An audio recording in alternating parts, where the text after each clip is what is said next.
guys, I'm Alfred Podgers, and welcome to week 21 of the 2018-2019 Premier League review. If you want to know the series, what we do is we take a look at the past set Premier results, we take a look at the Premier League table, and we finish off by looking at the Premier League top goal scorers. So here are the past set of Premier League results. These games were played on Tuesday the 1st, Wednesday the 2nd, and Thursday the 3rd of January 2019. It feels weird to say that. Also, next games are their times in this video, so if you want to hear about a specific match, just go to the time next to the game and you'll skip out all the other crap. But without further ado, let's get into our first match. And we start with Manchester City versus Liverpool. Yes, I know that this wasn't the most entertaining game of this week, but it's the most important of not only this episode, but probably the entire season so far. So I think no matter what happened, we were always going to kick it off with this one. And in the game, Man City took the lead in the 40th minute as Sergio Aguero continued his long-running goal form against Liverpool at the Etihad. He's played 7 games against Liverpool in the league at the Etihad, and he scored in every single one of them. A ball was cleared by Van Dijk, but no one gets onto the second as it makes its way to the left wing. Bernardo Silva picks it up, drills one in the middle, and Lovren was caught out as Aguero darted in front of him, nipped the ball and smashed it high into the net at the near post. But Liverpool levelled it up in the 63rd minute as Bobby Firmino got his 4th goal of the week. Lovely play from the Liverpool fullbacks as Trent Alexander-Arnold floats a big diagonal into the box that goes over the head of the defenders. In runs the other fullback in Andy Robertson to knock it across goal, and Bobby Firmino lost Vincent Kompany and was in a ton of space to head home from point blank range. But City retook the lead in the 72nd minute as Leroy Sané gave them the lead for the 2nd time in the match. Raheem Sterling picked the ball up deep and drove forward. Aguero drags Trent out of position. Sané can creep around the back. Sterling plays him in, Sané takes a few touches and drills his shot back across goal and in via the base of the far post. And that's how the game ended, with Man City blowing the title race wide open and handing Liverpool their first league loss of the season as well. I knew it was going to happen and I expected us to get absolutely whacked 3 or 4-0, but in the end it was a tight affair. But Liverpool just weren't good enough. There was just no critical edge to them last night and we fully deserved the loss. Sergio Aguero constantly targeting Dejan Lovren was pretty much the story of the match, with the Argentine knowing that he can get the better of the centre-back every time, and he bloody well did. Lovren gave the ball away in that match more times than I've had hot meals this year. The ball somehow didn't go in the net early as John Stones cleared off of the line and managed to evade Salah with the clearance as well. Liverpool are still top, but only by 4 points now as City move back above Tottenham into 2nd. And we move on to Bournemouth versus Watford. Watford took the lead 15 minutes into the match as their captain Troy Deeney put the Hornets ahead. A simple goal for Bournemouth to concede as the build-up is down the right-hand side with Abdoulaye Doucouré and Ken Sema. Before Sema whips the ball into the area, it's towards the back post where Troy Deeney is on hand to nod into the corner under very little pressure. And this is where things go mental. Watford doubled their lead on the half-hour mark as Troy Deeney got his and Watford's 2nd of the night. Horrible pass by Dan Gosling, who gave it straight to Gerard Deulofeu, who runs at Nathan Ake, who is trying to hold him off until his players get back. And he does so, but in the end a good tackle from Steve Cook inadvertently takes out Nathan Ake as well, and the ball pops out to Troy Deeney, who was free to nip in and slot into the net. But Bournemouth would get a goal back a few minutes later as Nathan Ake got his 2nd goal of the week. Ryan Fraser takes a free kick that was put deep into the box. Steve Cook heads it back across goal. Dan Gosling's header is well saved by Ben Foster, but there's nothing he can do about the rebound as Ake nodded it home. And 5 minutes later, Bournemouth levelled it up as Callum Wilson continued his fine season. Another free kick put into the box. Bournemouth faked the free kick about 3 times before Ryan Fraser floats one in towards the front post. Callum Wilson is there and he flicks his header over Foster and it loops perfectly into the far corner. But a minute later, Watford retook the lead as Ken Sema got his 1st goal for Watford from pretty much kick-off as well. And what a finish it was, a 50-50 in the air, drops to Ken Sema outside the area, who takes a touch, catches it sweetly, and it flew into the bottom corner like a rocket. But a minute later, again, Bournemouth levelled the game up as Ryan Fraser added a goal to his assist. Lovely dummy from Joshua King to set it up as a ball was drilled onto the edge of the area towards the Norwegian. He must have heard a shout from behind him and left it for Fraser, who swept it first time into the bottom left corner. And that's how the game ended after 4 goals in 6 first half minutes.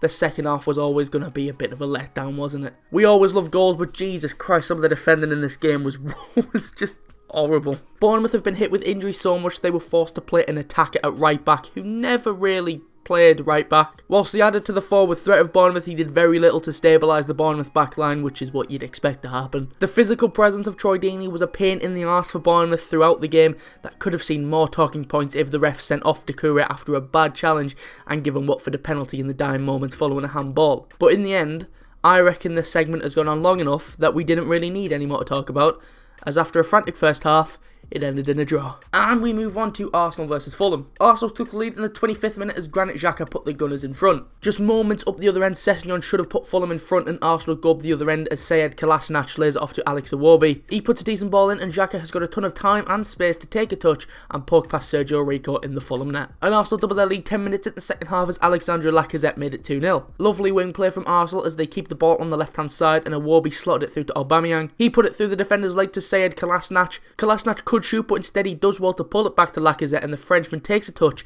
and smashes into the net. But Fulham were going to go back in the 69th minute as Aboubakar Kamara halved the deficit. Not a bad way to respond to that penalty incident from the weekend. For the second game in a row, Lucas Torreira loses the ball and it leads to a goal. I'd say it was a foul. I was trying to argue that it wasn't a foul on the day, but now I'm looking back, it looked like a foul to me.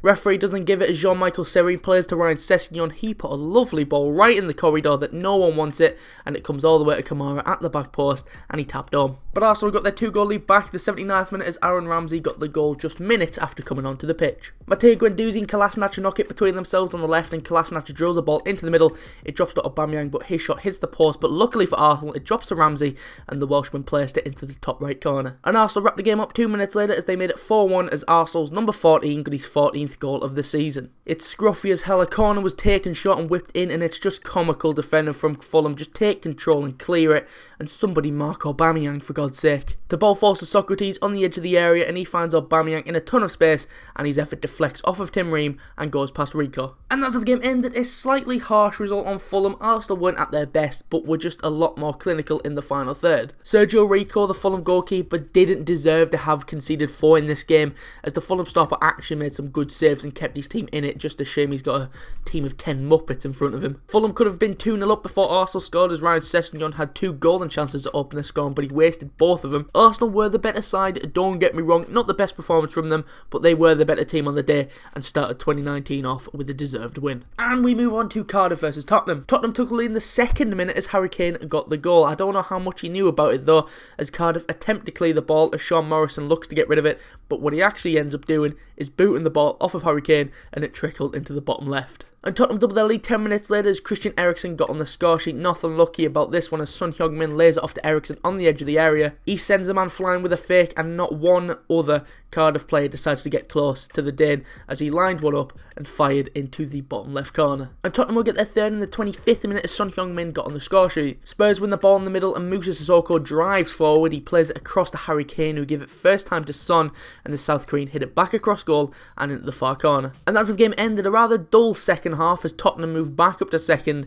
with Man City still to play on the Thursday. Both teams seemed to not show up for the second half and Cardiff would at least register their first shot on target the match, but the damage had clearly already been done and there was just no way that Cardiff were ever going to get back into it. Tottenham will be glad to get back to winning ways and winning comfortably after their shock loss to Wolves at the weekend. And we move on to West Ham versus Brighton. Brighton took the lead 10 minutes in the second half as Dale Stephens put the visitors in front. The ball fell kindly to him as Lucas Fabianski punched a corner clear, but it dropped to the centre back on the edge of the area and it's a lovely volley, put his laces through it and it bounces into the bottom right. And Brighton doubled their lead a few minutes later as Shane Duffy made it 2-0. Issa Diop doesn't cover himself in any glory, it's just a simple corner that has to be cleared, but Diop messes it up and they're creeping in at the back post with Shane Duffy who didn't know much about it at first, but he chested it down and as he was falling, backheeled it into the corner of the net. It's a lovely finish, if not a confusing one. You don't know how many times I had to watch that goal before I figured out what happened. It's just, I'm still not quite sure how he's done it.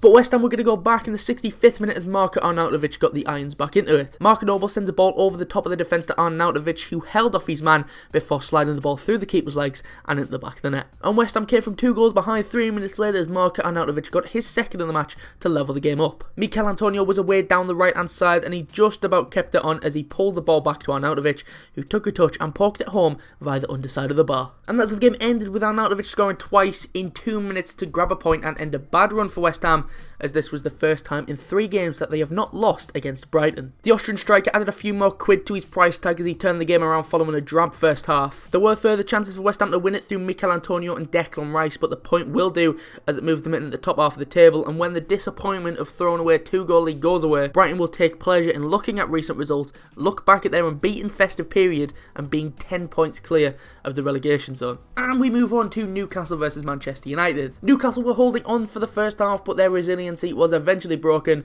as Romelu Lukaku got the goal in the 64th minute. He did it at the weekend, and he did it again as he scored with his very first touch just 38 seconds after coming onto the pitch. Marcus Rashford struck a free kick towards goal that's right at Dubravka, but he spills it, and there pouncing on the mistake was Lukaku, who bundled the rebound home. And United double their lead with 10 minutes to go through Marcus Rashford. Brilliant play from United as they win the ball back and run forward. Romelu Lukaku and Alexis Sanchez play 1-2, and then another one as Alexis Sanchez picks up the ball on the edge of the area. He passes it through 3 Newcastle defenders to find Rashford and leave him one-on-one with the keeper, and he slotted it underneath Dubravka and into the bottom right. And as the game ended with Ole Gunnar Solskjaer becoming just the second manager in Man United history to win his first 4 league games in charge since Sir Matt Busby did it back in 1946. After largely convincing wins over Cardiff, Huddersfield and Bournemouth, this was by far United's biggest challenge under the Norwegian, but they beat the test and kept only their 3rd clean sheet of the season by doing so. Newcastle played their part in the game and had chances to get on the scoreboard but failed to do so and drew a blank for the 9th time this season. Newcastle have only managed 15 goals all season,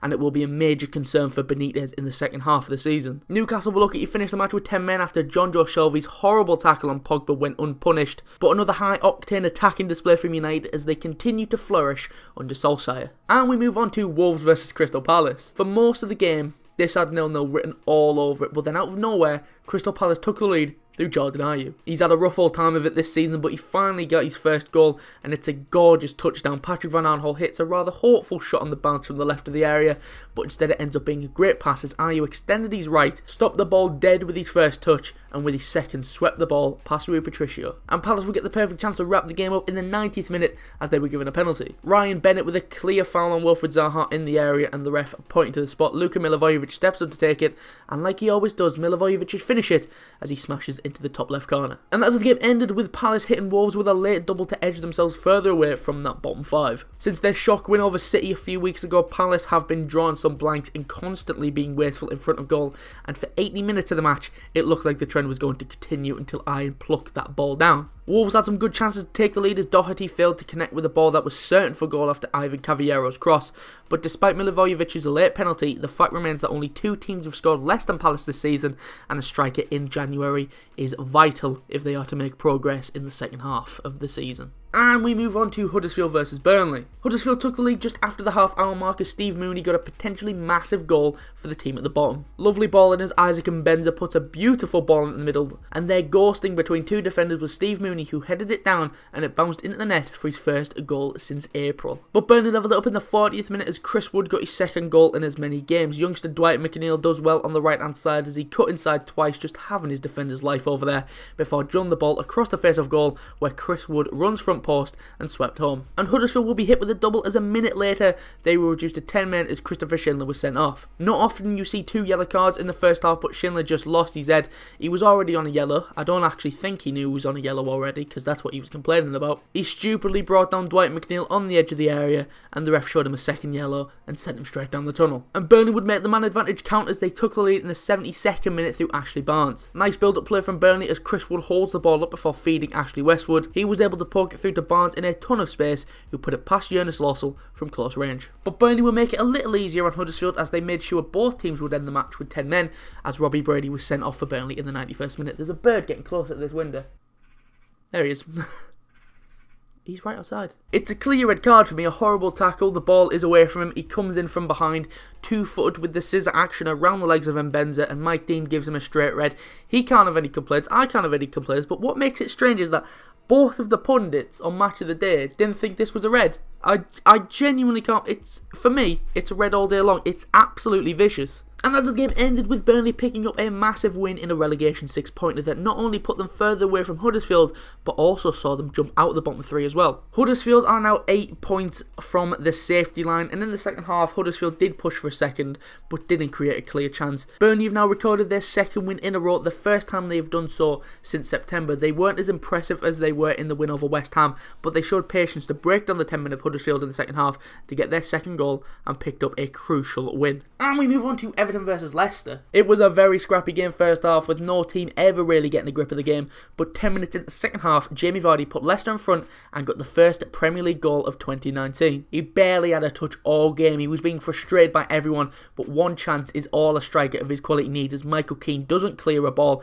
and a poor touch allows Ricardo Pereira to nip in. He plays it forward first time to Vardy and he's got all the space of Goodison Park to drive forward and place it back across goal and into the bottom right. And as the game ended with Vardy's second half strike providing the winner in a very error-heavy match at Goodison Park. Vardy's goal was probably the only highlight of the entire match. Kasper Schmeichel was only tested twice in the entire game and Everton didn't have their first shot on target until 3/4 of the match were already played. Michael Keane's mistake proved costly here and they'll hope that they can get out of their little slump for the FA Cup match on Saturday. And finally, we've got Chelsea versus Southampton. Chelsea had a lot more of the ball but couldn't find the net due to a good performance from Angus Gunn on his league debut. Southampton will be happy with their first clean sheet in 11 Premier League games.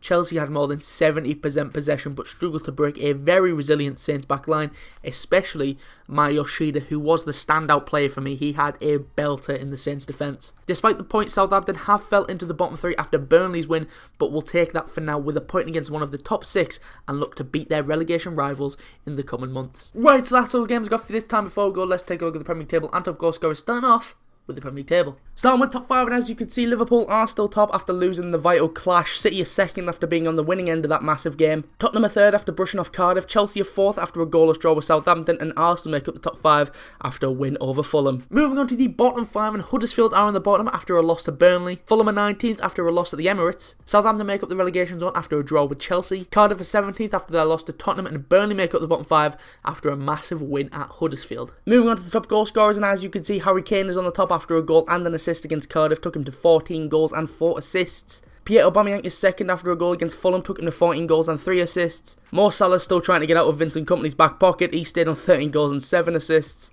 Eden Hazard is fourth, he was kept out by the Southampton backline, he stayed on 10 goals and 9 assists, and after getting another goal against Liverpool at the Etihad, Sergio Aguero moved into double figures on 10 goals and 5 assists. Right, so that's all for this time. If you did enjoy it, be sure to leave a like and subscribe, and I'll be back in just over a week on the 15th of January for the next episode of the Premier League review. Yep, no episode next week because all the teams are busy in FA Cup action, so no Premier League games, but hell, at least it's not an international break. So if you want to stay up to date about anything we do, it would be best to follow us on Twitter. The link to that is in the description, or it's at portionofsport_. If you missed the last episode, that'll be on the right hand side of the outro screen, and a link to the channel will be on the left if you feel like subscribing. But anyway, thanks for watching. Be sure to leave a like and subscribe if you are new. I've been Mark from the Portion of Sport, and I will see you soon.